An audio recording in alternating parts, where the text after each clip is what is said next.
वबरकातुहू जी, क्या हाल है? माशाल्लाह ठीक है भाईजान।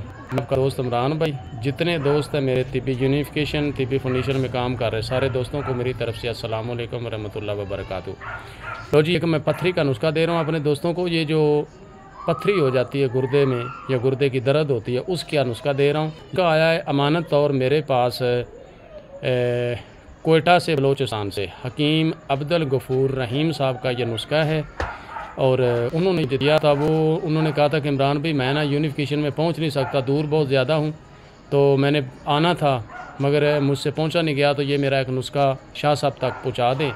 तो ये मेरा नुस्खा जो है ना, गरीबों की, मखलूक खुदा की खिदमत के लिए, हर बंदे के लिए ये मेरा नुस्खा है। तो ये नुस्खा मेरा यूट्यूब पे लगवा दें।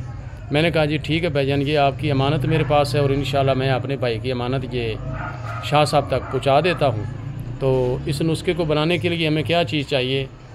हमें चाहिए जनाब रेठा। रेठे की गोली जो अंदर गुठली होती है, वो गुठली के अंदर जो मगज़ होता है वो मगज़ निकाल के पीस लें। काफ़ी सारी गुठलियाँ ले लें, उनका मगज़ पीस के रख लें और 250 mg का दरमियाना कैप्सूल भर के इस कैप्सूल के अंदर आपने ये मगज़ डाल देना। और उसके बाद इसका खाने का तरीका ये है, 10 कैप्सूल लेने। 10 से पहले उन्होंने कहा था कि पथरी जितनी भी गंदी है पथरी सारी निकाल के बाहर फेंक देगा। तो खाना इस तरीके से, आपने पानी लेना है, अपना कावा लेना है, कावा पिशौरी जो कावा होता है ना, वो कावा आपने लेना है। और वो कावा लेकर 7 नींबू लेना है, उसकी एक चुटकी डालनी है, चुटकी, बिल्कुल चुटकी डाल के इस कावे के अंदर 2 प्यालियाँ लेनी है। एक प्याली के अंदर आपने पका के कावे को, एक प्याली के अंदर आपने ये 7 नींबू चुटकी डालनी है और इसको हिला देना है। ये आपने रोटी खाने के बाद 2-3 घंटे के बाद ले लें, 9-10 बजे के दरमियान में।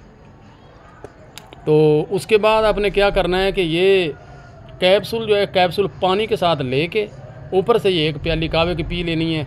फिर आधा पौना घंटा ठहर के शक्कर डाल लें उसमें, बाद वाली जो प्याली है। पहले इसके अंदर कोई चीनी चूनी नहीं डालनी, इसके अंदर बाद वाली प्याली में मीठा डालना चाहते हैं तो डाल लें, नहीं तो ऐसे ही पी लें, ठीक है। तो ये आपने 10 दिन अमल करना है। 10 दिन के अंदर अंदर जितनी बड़ी पथरी है, जितनी गंदी पथरी है, वो सारी गुर्दे के साफ़ कर देगा। और गुर्दे की जो दर्द होती है या गुर्दे ख़राब हो जाते हैं, उनके लिए हकीम अब्दुल गफूर रहीम साहब का कहना था कि इमरान भाई 2-3 साल हो गए मैंने मरीज़ों को दिया हुआ है, कितने मरीज़ इसके साथ शफा याब हुए, अल्लाह ताला ने शफा दी है। तो वो सारे के सारे मरीज़ जो हैं वो ठीक है आज तक।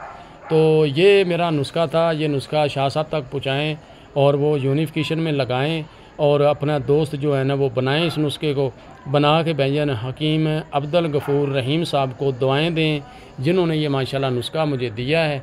तो मैंने अपने भाइयों तक जो मेरा हक़ बनता था मैंने पहुंचा दिया है। तो आगे जिसका दिल करता है इस नुस्खे को बनाएं और बना के अपने मरतब पे रखें और दुआओं में याद रखें। मैं शाह साहब को इनबॉक्स में नंबर डाल देता हूँ, वो वीडियो के नीचे नंबर लगा देंगे। तो उनके साथ को रब्ता करना चाहता है तो रब्ता भी कर सकता है। तो उसके बाद जैसे किसी का दिल करता है वो कर सकता है, ठीक है। उन्होंने कहा था कि बेशक मेरे साथ रब्ता कर लें। लो जी, ये नुस्खा है और इस नुस्खे को बनाएं और दुआओं में याद रखें। अब मैं अपने दोस्तों से इजाज़त चाहता हूँ, आगे फिर मिलूँगा अगली वीडियो के साथ। ओके, अल्लाह हाफिज़।